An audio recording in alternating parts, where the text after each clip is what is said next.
Estamos escuchando, queridos amigos, esta típica música folclórica de Alemania, que tú y yo conocemos como el barrilito cervecero, pero que representa una de las tradiciones más enraizadas de ese país desde todos los tiempos, creo yo, pero definitivamente desde finales del siglo XIX y hasta la fecha, una melodía que siempre se escucha y nos evoca a todo lo que es la tradición alemana.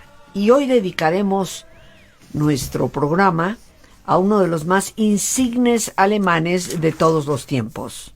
Su nombre, Albert Einstein. El científico posiblemente más conocido en todo el mundo. El que evoca en nuestra memoria la idea de un científico. Porque si a alguno de nosotros se nos habla de ciencia, lo primero que aparece en nuestro cerebro es la imagen de este hombre con los pelos parados y con esa cara de simpático y también de despistado. Pero será bueno hoy hablar de él, la biografía, su pensamiento, muy importante, y nos acompaña un buen amigo al que le agradezco enormemente nos regale de su tiempo, el doctor Jorge Ibáñez. Él es doctor en química, profesor de la Universidad Iberoamericana, profesor de las áreas también de posgrado en esa universidad, y ha sido Premio Nacional de Química de nuestro país. Un hombre inmerso en la ciencia y a la vez en el misterio de la ciencia, que nos evoca también parte de lo que es lo interior en el ser humano.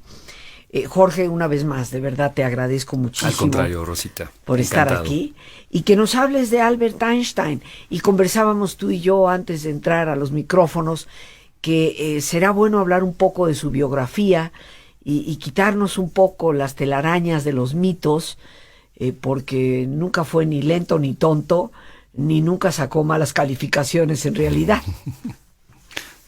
Bien, no, pues además de agradecerte muchísimo esta oportunidad, sí, lo primero que quiero decir es que en realidad, pues este es un tema más bien para físicos y yo soy químico, pero tú conoces las biografías. Me he adentrado un poco en el pensamiento de Einstein y eso es lo principal que me gustaría compartir. En el pensamiento sobre todo filosófico, su pensamiento religioso. Pero sí, regresando un poco a su parte biográfica, pues sí, nació en 1879 en la ciudad de Ulm, en Alemania, y pues básicamente se crió en Múnich, ¿verdad? Sus padres, Hermann y Pauline, ella era amante de la música y él trabajaba en una planta que tenía que ver con cuestiones de ingeniería eléctrica junto con su hermano. Y bueno, pues uno no sabe hasta dónde influyeron cada una de las actividades de los papás en el pensamiento y en el futuro de Albert, ¿verdad? Lo que sí sabemos y queda claro es que su mamá, que era pianista, pues lo indujo bastante por el camino de la música. Y a muy corta edad, tenía 5 años, Einstein, cuando empezó a tocar el violín. 5 años, y a él le fascinaba hacer duetos con su madre. Y entonces cada que tenía oportunidad de regresar, ya una vez que era adulto, regresaba y volvía a tocar con su mamá, volvía a tocar los duetos que le fascinaban. Y por otra parte, su papá, pues, estando en una industria que tenía que ver con la electricidad, él y su tío seguramente influyeron mucho en el condicionamiento de Einstein hacia la ciencia, no en el condicionamiento, sino en el gusto de Einstein hacia la ciencia. A la edad de más o menos, no me acuerdo, 4 o 5 años, el papá le regaló una brújula a Einstein y eso lo fascinó. Él después, a los 60 años, todavía recordaba ese regalo de su papá y cómo él se pasaba mucho rato viéndola y tratando de lucubrar por qué se movía como se movía. Entonces, pues su pensamiento fue caminando por allí.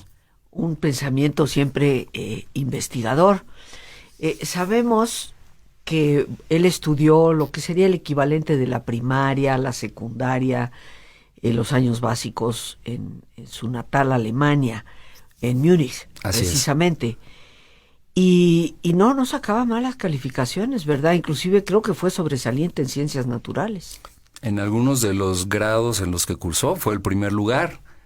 Él, más bien, mi interpretación es que algunas de las bajas calificaciones que sacaba era porque era un chico muy rebelde, en el sentido de que cuando se le obligaba a memorizar algo, él prefería entenderlo y entonces se rebelaba, y a algunos profesores suyos eso no les caía muy bien. Por ejemplo, su profesor de griego en la secundaria acabó odiándolo y le dijo: usted no va a llegar a nada. Y bueno, su hermana Maja de Einstein en algún momento escribió, dice, y tenía razón, no llegó a nada, pero a nada de ser profesor de griego. Claro, por supuesto. Yo creo que es una vida apasionante. Se dice que era un chico bastante solitario, pero no solitario porque no gustara propiamente de las personas, sino porque se embebía, vamos a decir, en su búsqueda de las verdades, como lo que denota que eventualmente se convirtió en ese buscador del misterio, ¿no? Y de ahí también yo creo su pensamiento filosófico en gran parte, ¿no? Pero tú mencionaste una característica de Einstein que se debe de subrayar, muy rebelde, porque en un momento determinado, quiero recordar, pues va en contra de lo que el padre esperaba de él. Eventualmente termina estudiando en el Politécnico de Zúrich y quiero recordar, pero ya nos aclararás tú, que en algún momento y de manera totalmente voluntaria va a renunciar a la nacionalidad alemana. Estamos hablando de un joven Einstein mucho antes de lo que es la Segunda Guerra Mundial, ¿no? Y renuncia voluntariamente a la nacionalidad alemana estando en Suiza. Eventualmente se va a convertir en ciudadano suizo, que nos explica por qué tuvo la facilidad de salir de Alemania en el momento en que salió, porque si hubiera sido ciudadano alemán, definitivamente no hubiera podido emigrar ya en los años 30. Los judíos eran sumamente perseguidos y eran a los que menos se les iba a dar un permiso para abandonar el país. Nos encontramos con un jovencito en el Politécnico de Zúrich y hay una anécdota, me imagino que tú la conoces tal vez mejor que yo, de que al hacer los exámenes para ser aceptado en el Politécnico, pues saca unas calificaciones brillantes en cuanto a lo que se refiere a ciencia. Correcto. Pero casi cero en lo que era biología, literatura, y el profesor, el director lo manda a llamar, le dice: oiga, ¿y usted dónde estudió tanta ciencia? Y dice: bueno, yo solito, soy autodidacta. y el director le dice: caramba, se nota, porque en el resto de las materias usted para nada. Y me parece que lo mandaron a estudiar con un grupo de personas para ponerse al día en las otras materias que en el fondo desconocía. Yo quisiera regresarme un poco a su época de primaria y de secundaria, que en Múnich sus padres lo enviaron a la escuela pública en donde recibió instrucción católica. Y lo curioso del caso es que sus padres estuvieron de acuerdo, ¿verdad? A Einstein le fue bien. Después, cuando pasó a secundaria, lo enviaron a una escuela judía. Y ahí empezó a recibir instrucción judía. Y allí tuvo una conversión muy interesante. O sea, habiendo vivido poca religiosidad en su familia, allí como que tomó la parte religiosa muy a pecho. Y entonces empezó a observar el Shabbat, empezó a comer alimentos kosher, empezó a componer canciones de alabanza a Dios. Y bueno, fueron algunos años, pocos, pero que tuvo una intensidad religiosa fuera de lo normal. Cuando entró ya un poquito más avanzado en temas científicos, él empezó a percibir que había alguna contradicción entre la ciencia y la religión que él estaba escuchando, y entonces, bueno, pues transformó su pensamiento, incluso un poco antagónico, pero después lo retomó de una manera muy profunda. Yo aquí también quisiera mencionar una influencia muy fuerte que tuvo él, de Max Talmud, que era un estudiante de medicina ruso, que era una persona pobre Y los judíos en esa época, no sé si lo sigan haciendo hoy en día, pero tenían la costumbre de invitar a una persona pobre cada semana a cenar o comer en su casa. Y entonces ellos empezaron a invitar a este estudiante ruso, a Max Talmud, y él era todo un pensador. Le llevó varios libros a Einstein cuando Einstein tenía 13 años, como La crítica de la razón pura de Kant, que, bueno, los filósofos dicen que es una cosa que no es tan fácil de entender, no, y menos para un niño a los de 13 años, ¿verdad? Y luego le llevó un conjunto de 21 libros titulado Libros populares sobre la ciencia natural, de Aaron Bernstein. Y entonces, bueno, a Einstein le fascinó todo lo que le llevaba Max Talmud, y se hizo pues un experto, empezó a hacerse experto en temas científicos y filosóficos, y de allí viene su posterior interés en ambas cosas. Desde allí se le fue generando. Entonces él fue una filosofía y ciencia. Muy interesante, sí. Y quisiera retomar también este asunto de que cuando terminó ya la secundaria, la primaria y la secundaria, y trató de ingresar al Politécnico de Zúrich, que, como correctamente mencionabas, le fue bien en matemáticas y física, pero mal en los otros temas. El director del instituto percibió el potencial de Einstein, y entonces lo que les recomendó a sus papás era que lo mandaran a obtener un diploma en un colegio de secundaria suizo. Entonces así lo hicieron, lo mandaron al Colegio Cantonal Suizo de Aarau, en la Suiza de habla alemana, y entonces Einstein allí le fue muy bien, sintió como un ambiente apropiado para él, y la preparación que recibió le permitió después regresar al Politécnico de Zúrich y ya inscribirse sin ningún problema. Y bueno, en ese Politécnico es donde estudia ya propiamente matemáticas, ciencia, con la orientación hacia la física. Sí, correcto, sí. Incluso, bueno, ahí hay otro detalle que resaltar, pues allí conoce a Mileva, ¿verdad? Otra estudiante de física. Y cuando discutían ideas de física, ella era pues prácticamente la única que había escogido esa especialidad, y era la única mujer. La única mujer, y además de los compañeros de Einstein no se interesaban mucho en la parte de física, y entonces ella como que le rebotaba mucho las ideas a Einstein. Era brillante Mileva. Era brillante. Era Mileva. Una mujer brillante. Así es. Entonces se sentaban a discutir, y bueno, pues en ese tipo de relación, pues empezó otra relación que fue ya más bien una relación amorosa, y acabaron por casarse. Fue su primera esposa. Fue su primera esposa. Mileva de origen ruso. No, era, si mal no recuerdo, era Serbia. Serbia. Sí. Bien, entonces encuentra en el Politécnico de Zúrich a esta muchacha brillante, con quien hace una relación intelectual y posteriormente afectiva, eventualmente. ¿En qué año más o menos se casó esa primera vez? No recuerdo yo, porque fue en 1896 cuando él ingresa, de hecho, al Politécnico de Zúrich. O sea que ha de haber sido posiblemente a principios de siglo, y efectivamente sí era Serbia ella. Sí. Pero bueno, aquí las fechas ahorita no la tenemos exactamente. Pero el hecho es que en algún momento durante esa etapa de estar en Zúrich es que él renuncia voluntariamente a la nacionalidad alemana para el escándalo de muchos ahí.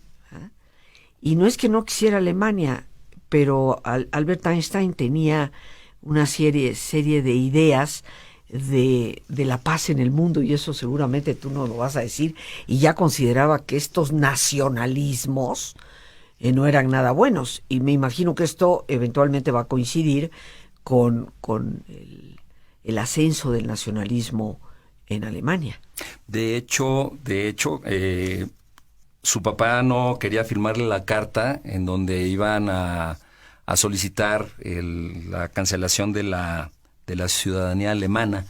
Finalmente lo convenció, y en 1896 la firmaron, pero se convirtió en ciudadano suizo hasta 1901, de tal manera que estuvo 5 años aproximadamente sin ningún país. Entonces Einstein es una figura también interesante desde esa perspectiva, de que fue primero alemán, luego estuvo varios años sin ciudadanía, luego fue ciudadano suizo y después fue ciudadano norteamericano.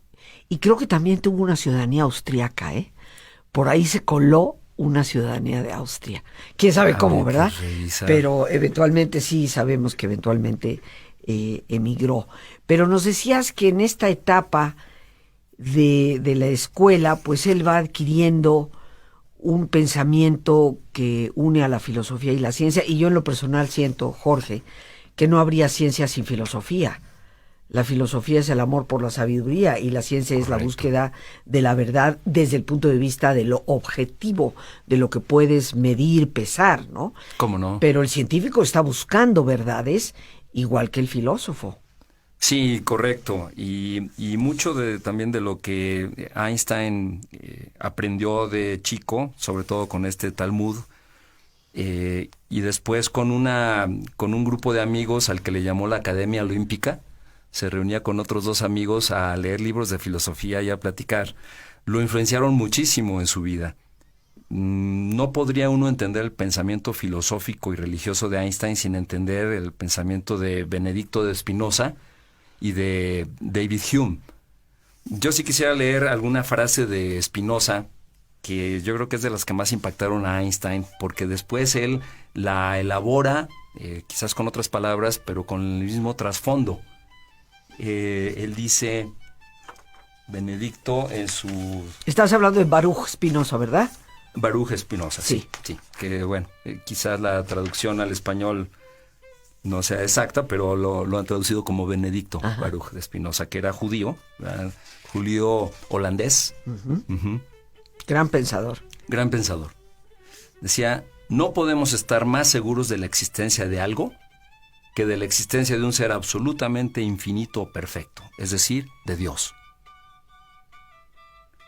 Y luego, finalmente... O sea, podemos dudar de todo, menos de la existencia de un ser trascendente. Ese es el pensamiento de Spinoza, que después Einstein lo hizo bastante propio.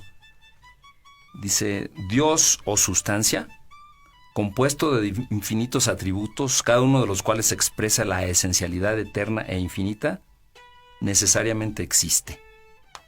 Y bueno, dice que todas las cosas están en Dios, todas las cosas que pasarán únicamente a través de las leyes de la naturaleza infinita de Dios, y eso indudablemente influyó en el pensamiento de Einstein, como lo vamos a ver más al rato, porque él repite mucho eso. Fíjate que es importante en esto que hablamos de quién fue Alberto Einstein, su biografía. Es importante tomar esto porque algunas personas piensan que ciencia y fe siempre tienen que estar peleadas, y esto obviamente no es verdad. Yo conozco, entre ellos Max Planck y sus escritos, un hombre profundamente convencido de la realidad de un ser trascendente. Y es importante porque, contrario a lo que opinan, de que era un reprobado y todo esto, que no lo era, y de lo que opinan de que era un ateo, pues resulta que tampoco lo era. Para nada. Entonces, clarificar esto en la biografía de Einstein siempre es importante. Estamos hablando de un Alberto Einstein que nace en 1879 en Ulm, en Alemania. Se traslada a Múnich con su familia, estudia ahí la primaria y la secundaria. Fue lento al hablar, empezó a hablar casi a los 3 años de edad. Tal vez por eso algunos han sacado de ahí esta leyenda de que era medio tontito al principio, pero sacó buenas calificaciones en general y sobre todo en ciencia, en eso nunca le falló. Finalmente se traslada al Politécnico de Zúrich para hacer lo que sería la preparatoria. Ahí ven esta deficiencia en todo lo que es el área de humanidades. Lo mandan a sacar la preparatoria en Zúrich. Finalmente la saca. En esa época renuncia él voluntariamente a la nacionalidad alemana y va a hacer sus estudios en el Politécnico de Zúrich en lo que es ciencia. Y eventualmente pues van a regresar Alemania, pero antes es en Zúrich, estando empleado de la oficina de patentes, que en 1905 saca su teoría de la relatividad, la elabora, aunque es hasta 1915 cuando él redefine totalmente lo que es la gravedad y finalmente en 1922 va a obtener el Premio Nobel de Física. En Alemania se le consideraba en esa época un semidios. Y la gente en las calles, ¿sabes, Jorge? Se atropellaba por irlo a saludar. Inclusive cuando el partido nazi asciende al poder, las personas que lo reconocían en la calle, siendo él ya, o sea, siendo judío, y habiendo ya este maltrato hacia los judíos, mucha gente todavía se enorgullecía de darle la mano a Alberto Einstein, un hombre que dicho sea de paso, en esas épocas, porque él sale hasta 1933, cuando definitivamente ya empiezan las leyes antisemitas totales, sí. Pero él no quería salir de Alemania, quería, a pesar de tener ciudadanía suiza, pero no quería salir porque consideraba que era dejarlos ganar a estos fanáticos rabiosos, dogmáticos del nacionalismo. Sí, retomo desde el 1905, porque ese año fue llamado el año mágico de Einstein. En ese año escribió 5 artículos, y esos 5 artículos revolucionaron a la física. Se metió desde con las ideas del movimiento browniano de las partículas para encontrar las dimensiones moleculares, demostrando así fehacientemente la existencia de las moléculas. Entró también en la discusión sobre la cuantización de la materia, que la materia, por ejemplo, los niveles de los electrones no son niveles continuos, son niveles cuantizados, es decir, nada más se permite que existan en ciertos niveles. Se metió también con la teoría de la relatividad general, que después va a ser su teoría de la relatividad particular. También habla de el contenido de inercia de un objeto, el contenido de energía de un objeto, cómo puede transformarse entre materia y energía, y ahí es cuando saca su famosísima fórmula que todos sabemos hasta con los ojos cerrados, ¿verdad? De que E es igual a mc cuadrada, que tiene unas implicaciones brutales, tiene implicaciones tan importantes que de allí se deriva, por ejemplo, el uso de las bombas atómicas, en donde la masa, ya sea una bomba de fusión o de fisión, se convierte en energía. Recordemos que nació en 1879, saca su teoría de la relatividad general en 1905, la teoría de la relatividad particular en 1915, gana el premio Nobel en 1922, regresa a vivir a Alemania, vivió muchísimos años en Suiza, y llega el momento en que, a pesar de que no quería salir, se ve obligado, porque era obvio que la muerte podía llegar si permanecía ahí siendo judío. Sale de Alemania en 1933, llega a los Estados Unidos, a la Universidad de Princeton, eventualmente. En 1939 escribe una carta al presidente Roosevelt para decirle que sería conveniente que los Estados Unidos avanzaran su proyecto de una bomba, porque definitivamente Alemania la estaba desarrollando a través de Werner Heisenberg, el gran físico también alemán en aquella época. Y él no quiso después participar en el proyecto Manhattan, que es donde se desarrolló la bomba, pero definitivamente Oppenheimer era el encargado de ese proyecto y él no quiso participar. Y se lamentó mucho de que se hubiera llegado a la era nuclear atómica por lo que significaba para la humanidad. Einstein falleció en 1955. De su vida personal, muchos la consideran caótica. Eventualmente se divorció de Mileva, se casó con una prima que tenía y pues, aunque no tuvieron una muy buena relación, que digamos, era un hombre bastante ensimismado en ciertos aspectos, pero murió en 1955 en los Estados Unidos, siendo profesor todavía de la Universidad de Princeton. Y también era un poco coqueto, tengo que Sí, tenía el ojo alegre, y ¿no? eso le causaba problemas con sus esposas. Así es. Sí. Y bueno, vamos a este aspecto filosófico que queremos resaltarlo, o sea, la filosofía de Alberto Einstein. ¿Cómo no? Como ya dimos toda la introducción de cómo se fue gestando su pensamiento, yo lo que percibo de Einstein finalmente era un interés genuino y profundo en entender el universo y su funcionamiento.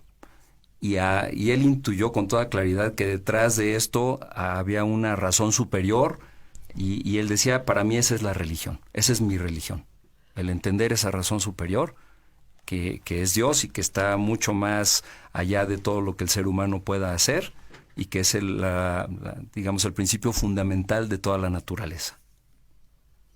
Tenemos algunos pensamientos de Alberto Einstein, porque mucho se escribe sobre él, y bueno, esta biografía que nos dices puede ser muy útil en cuanto a todo su conocimiento científico. En cuanto a ese conocimiento filosófico. ¿Cómo no?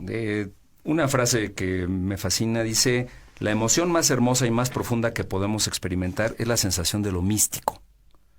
Es el semillero de toda ciencia verdadera.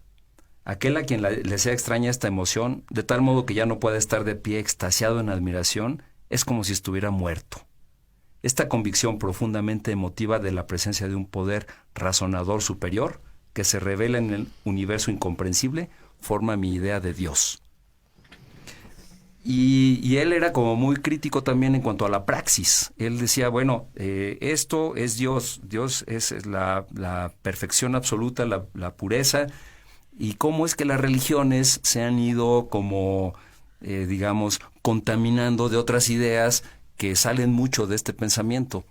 Entonces dice, cuando habla de los por ejemplo, de los judíos y de los cristianos, él tiene una frase que dice: los principios más elevados de nuestras aspiraciones y juicios se dan en la tradición judeocristiana. Pero en otro lugar dice: si purgamos a toda la tradición judía de los profetas, y si purgamos a toda la tradición cristiana de lo que los sacerdotes han metido ahí en la religión, que no vienen realmente ni de Cristo ni de Dios, dice, tendríamos algo así como lo más puro que puede haber en el planeta. Entonces él nos llama a una crítica, a una autocrítica. Es decir, nos quedan unos minutos, algo más que nos quisieras añadir sobre este gran personaje de la ciencia y la cultura del siglo XX y del XXI y de, yo creo que varios más que han de venir.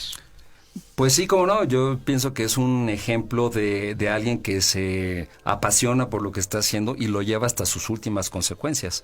Muchas veces eso incluso le creaba aversiones sociales, porque pues él decía que se sentía como un oso en su madriguera, se iba a pensar y a escribir, incluso cuando tuvo a su primer hijo, se ponía a cargar a su hijo, pero al mismo tiempo traía su cuaderno en la otra mano pensando cómo iba a resolver sus problemas de física. Y bueno, pues eso le causó también dificultades maritales, porque prefería sentarse a pensar y escribir que estar con su esposa, con sus esposas, en fin. Bueno, con la primera primero y con la segunda después, ¿no? Porque no las tenían las dos juntas. Sí, correcto. Sí, afortunadamente eso no lo llegó a hacer. Y también para aquellas personas que, como correctamente mencionaste al principio, piensan que Einstein era ateo, no lo era, de ninguna manera era ateo. Y él también procura, a la vez que critica a los ateos fanáticos, también critica a los religiosos fanáticos. Por supuesto. Y tiene una frase que dice: existen los ateos fanáticos cuya intolerancia es del mismo tipo que la intolerancia de los fanáticos religiosos y proviene de la misma fuente. Entonces, cuidado con los fanatismos, ¿verdad? Hay una frase de él que me parece muy, muy importante, de este pensamiento lúcido de Alberto Einstein, y de su equilibrio en cuanto a las realidades, ¿no? Del misterio que desconocemos, que para los creyentes es Dios, y de la ciencia y su evidencia científica. Él decía: la ciencia sin religión es coja, y la religión sin ciencia es ciega. Y yo creo que ahí encontramos ese balance que siempre debe de existir. Correcto. Pero aquí el tiempo corre. Jorge, se nos ha terminado, te damos las gracias. No, al contrario. Por atender nuestra petición de visitarnos. Las gracias a Dios por este espacio que nos permite compartir, a nuestro genial invitado, el doctor Jorge Ibáñez, y a ti, el más importante de todos, una vez más, gracias. Muchísimas gracias por tu paciencia al escucharme y por ayudarme siempre a crecer contigo. Que Dios te bendiga.